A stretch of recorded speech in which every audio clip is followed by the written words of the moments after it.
Hello दोस्तों, आज हम इस वीडियो में क्लास 10 की त्रिकोणमिति का प्रश्नावली 8.1 का क्वेश्चन नंबर 2 सॉल्व करेंगे। तो क्वेश्चन है, आकृति 8.13 में tan p minus cot r का मान ज्ञात कीजिए। तो हमको क्या करना है, tan p minus cot r का मान निकालना है। और ये हमें क्या हुआ है, चित्र दिया रहेगा।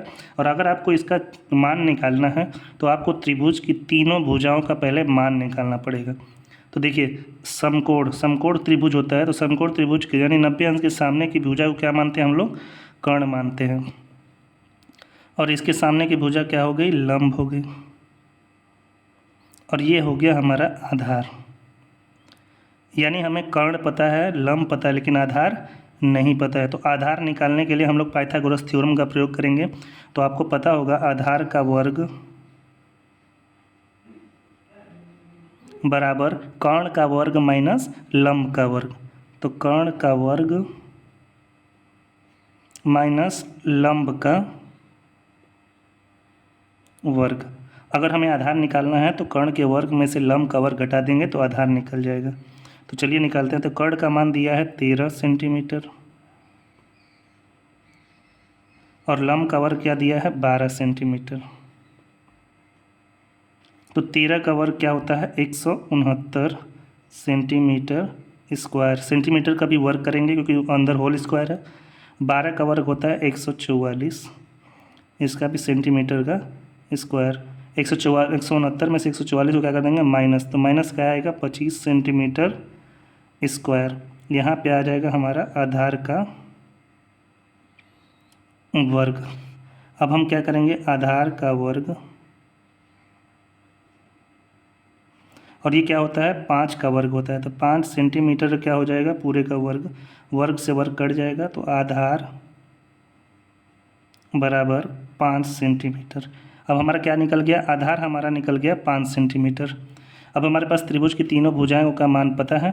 तो सबसे पहले हमको क्या निकालना पड़ेगा, tan p। क्या निकालना पड़ेगा, tan p। tan का मान आपको पता होता है, tan का मान होता है लंब बटा के आधार। tan का मान क्या होता है, लंब बटा के आधार। तो अब बताइए, tan p से हम लोग को देखेंगे तो p पे यहाँ से इसके सामने की भुजा ये क्या हो जाएगी, हमारे लिए लंब हो जाएगी, क्योंकि वो tan p बोल रहा है। अगर p से आप देखोगे तो हमारे लिए QR क्या हो जाएगा, लंब। QR का मान कितना दिया है, 5 सेंटीमीटर। तो यहाँ पे हम लोग क्या लिखेंगे, 5 सेंटीमीटर।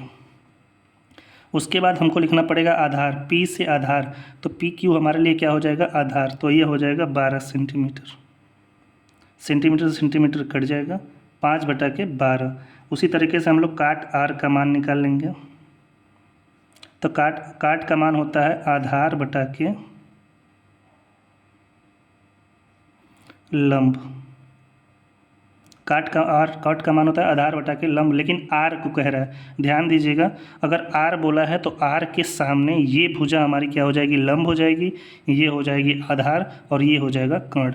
यानी R से अगर हम देखेंगे तो R के सामने क्या हो जाएगा, ये भुजा हमारी PQ क्या हो जाएगी, लंब हो जाएगी। और R के लिए आधार क्या हो जाएगा, QR। तो QR कितना दिया है, 5 सेंटीमीटर। और लंब कितना दिया है R के लिए, 12 सेंटीमीटर। कट जाएगा, यानी इसका भी मान क्या आ गया, 5 बटा 12। अब हमको tan p और काट r का मान इस समीकरण में रख देते हैं। तो tan p का हम लोग मान क्या निकाले थे, 5 बटा के 12 रख लिए। फिर हम माइनस लगा दिए। और काट r का मान भी 5 बटा के 12, तो 5 बटा के 12 रख लिए।